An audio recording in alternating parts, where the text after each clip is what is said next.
Gracias, señor presidente. Un saludo a las senadoras y senadores. Hubiera querido intervenir antes de la votación de los informes.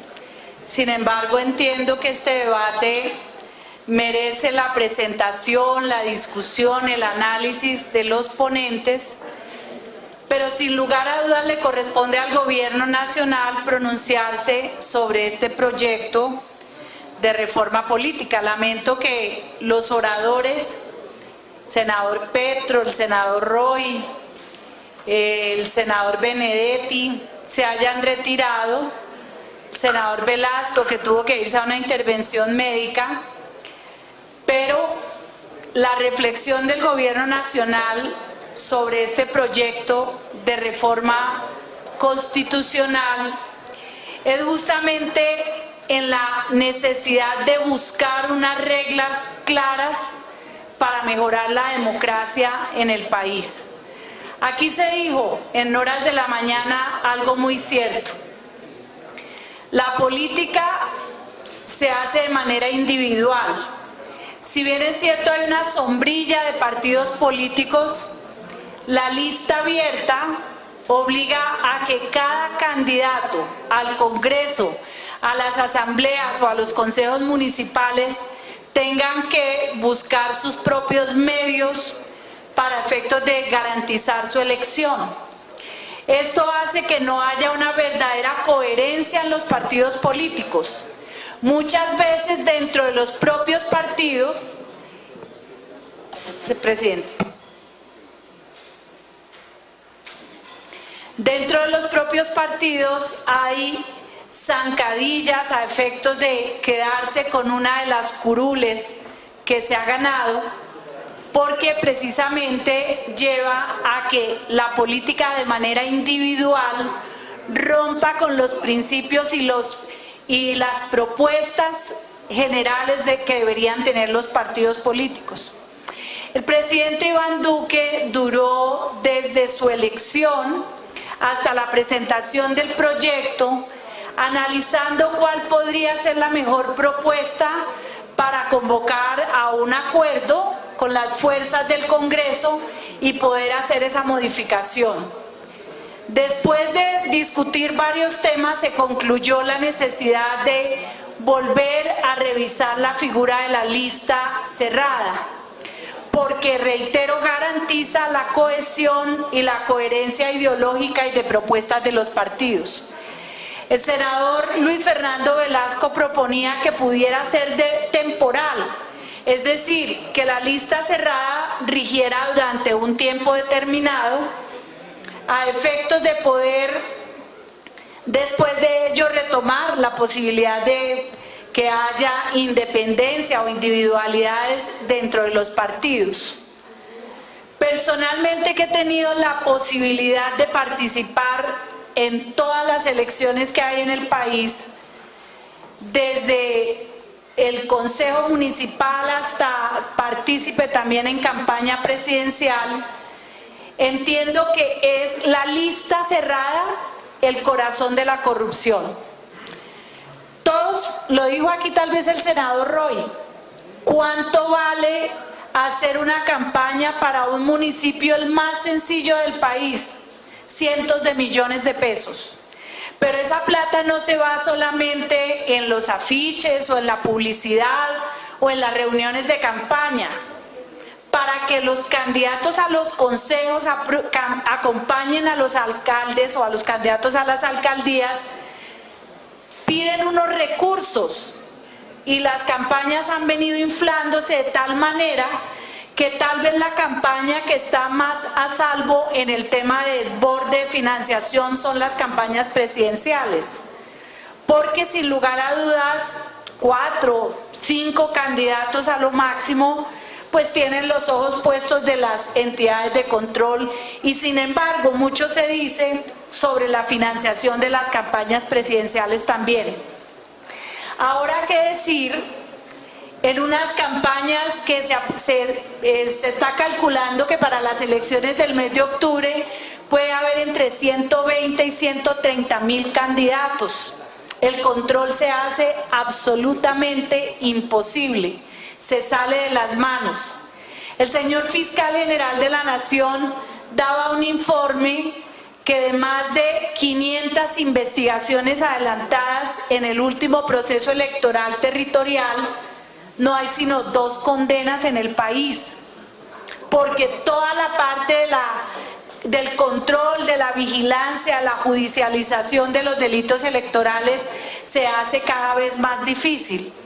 Entonces, si tenemos una norma que hace que las campañas sean individuales, que ya sabemos todos que ahí es donde nace la corrupción, porque llegan recursos ilícitos, porque se financian las campañas con los recursos públicos, y sabemos también que nuestros organismos de control y de investigación no tienen la suficiente capacidad para sancionar y para dar penas ejemplarizantes. Tenemos que hacer algo. Y ese algo nace de una reforma política. El senador Gustavo Petro, que ahora le decía yo, pero usted viene y dice que está de acuerdo con que la necesidad de una reforma, pero se va y no la vota.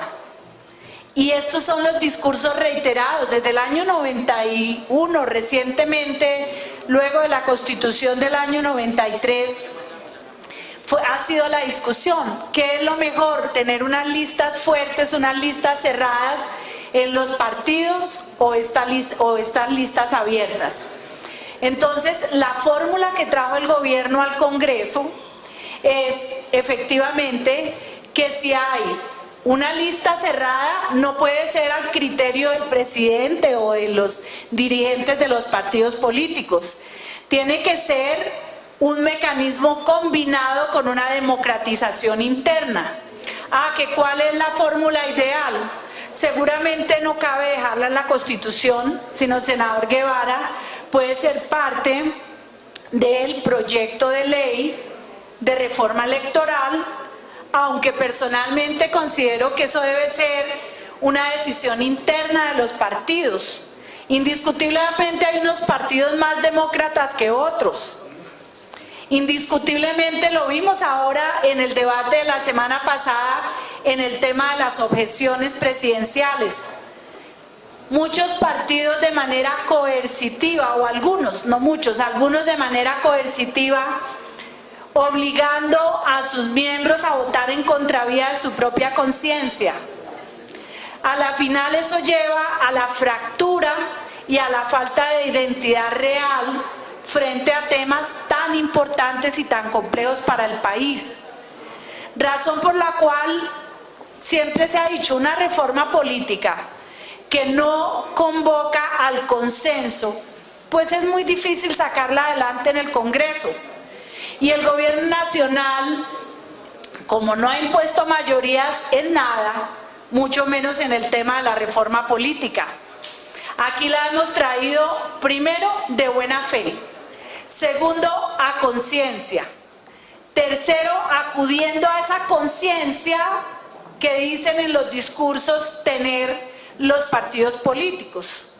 Pero si la realidad es que no hay ese consenso, pues el gobierno nacional tampoco va a insistir en un tema que tarde o temprano, como se dio en la discusión de la Cámara en la primera vuelta, lleva a una serie de sobresaltos para que los partidos o una persona u otra que quiera imponer su visión, pues saque a la gente o ponga a la gente o quite. Es más, es casi que esta reforma política es casi que una disculpa para imponer la visión o para hacerle una oposición al gobierno. El presidente Iván Duque nos ha dicho en diferentes escenarios, el tema de la agenda legislativa es un compromiso del gobierno con el país. La agenda legislativa se lleva al Congreso. El Congreso en su autonomía toma la decisión. Si no le parece, pues la puede negar, o como en el día de hoy, llegamos a que ha sido aprobada, señor presidente, la ponencia afirmativa. Los senadores manifiestan su buena voluntad, pero la verdad es que hay unos temas que son muy difíciles. Yo agradezco al Centro Democrático y al Partido Conservador la voluntad y al Partido Mira, representado aquí por el senador Guevara, la buena voluntad y la disposición que han tenido para sacar adelante esta reforma política. Y agradezco la intención de algunos sectores de los partidos independientes o de los partidos de la oposición en sentar unas posiciones y demostrarle al país que hay consenso en la necesidad de una reforma. Lamentablemente, lo que no hay consenso es de cuál es la reforma o cómo debe ser esta reforma. El gobierno presidente Eduardo Enríquez, a sabiendas que ustedes como partido de gobierno, partido conservador, han manifestado sus preocupaciones frente al tema de la lista cerrada, porque el senador del Centro Democrático, Santiago Valencia, ponente de la ponencia mayoritaria que fue acogida, ha manifestado o ha retomado el corazón de la reforma, que es la lista cerrada, con el ánimo de insistir en esta decisión. Sin embargo, ante las dudas constitucionales manifestadas por el presidente de la comisión y por algunos otros senadores, pues mal haría el gobierno en insistirle al Congreso que vote un artículo que tiene que ver o que puede sufrir un traspiés, una demanda en la Corte Constitucional. Yo creo, salvo mejor opinión del ponente, senador Santiago Valencia, que aceptando esa realidad, que el corazón de la reforma, que es la lista cerrada, y que hay unas dudas sobre la viabilidad en razón a que en la Cámara de Representantes se cayó el artículo en su conjunto, si bien usted lo ha expuesto de esa manera, y es que en ese momento la vigencia estaba prevista para las elecciones de octubre de este año. No fue posible en ese momento un consenso para haberla trasladado a 2022, como lo insistieron inclusive el Partido Cambio Radical, que ahora manifestó votar en contra de la lista cerrada, pero en la Comisión Primera de Cámara ellos insistieron en la vigencia para el 2022. Nosotros como gobierno entendemos que la modificación al artículo le daba la posibilidad de volver a retomar la figura de la lista cerrada. Pero reitero, ante la duda, como diría Santo Tomás, abstente, si esta va a generar de verdad una demanda, un nuevo desgaste ante la Corte Constitucional, pues el gobierno no insistirá en la reforma política. Agradecemos a los 12 senadores que han votado en el día de hoy. Nos quedamos a la mitad de camino efectivamente, porque logramos que se diera paso a la ponencia mayoritaria, pero si no vamos a considerar la lista cerrada, yo creo que esta reforma no tendría razón de ser. El país está esperando realmente una reforma contundente, y una reforma que solamente lleve 2 o 3 artículos sin mayores posibilidades de reformar y de transformar la política no merece la pena continuar su trámite. Pero quiero hacer referencia a lo que ha dicho el senador Guevara frente al proyecto de reforma electoral. Efectivamente se ha trabajado entre el gobierno, el partido Mira, la Registraduría Nacional del Estado Civil y algunos otros sectores. El Consejo de Estado ha venido también revisando el proyecto. Senador Guevara, lo invito a que este proyecto ya está también prácticamente listo. Esta mañana tuvimos una reunión con el Registrador Nacional del Estado Civil y quedamos en que el proyecto estará terminado para finales del mes de mayo, y en el mes de junio, a finales del mes de junio, convocaremos a los partidos políticos para revisar el proyecto y buscar ese acuerdo que se necesita para modificar las reglas de juego electorales. Así es de que el 20 de julio estaremos presentando ese proyecto de reforma electoral y esperamos sea fruto del consenso de todos los partidos, porque reitero, no podemos darnos el lujo de pasar por alto un tema fundamental y vital para la democracia en Colombia, como es reformar las reglas de juego para acceder al poder, y no solamente para el Congreso de la República, sino para el poder territorial, que es donde está el mayor riesgo de corrupción, y esto es como una espiral. Lo que nace mal, muere mal, y si nace mal la democracia local, pues llega al Congreso de la República también torcida, y por eso nos encontramos en estas circunstancias de desazón de la sociedad frente a la falta de respuesta a la reforma política. Gracias, presidente. A usted, señora ministra.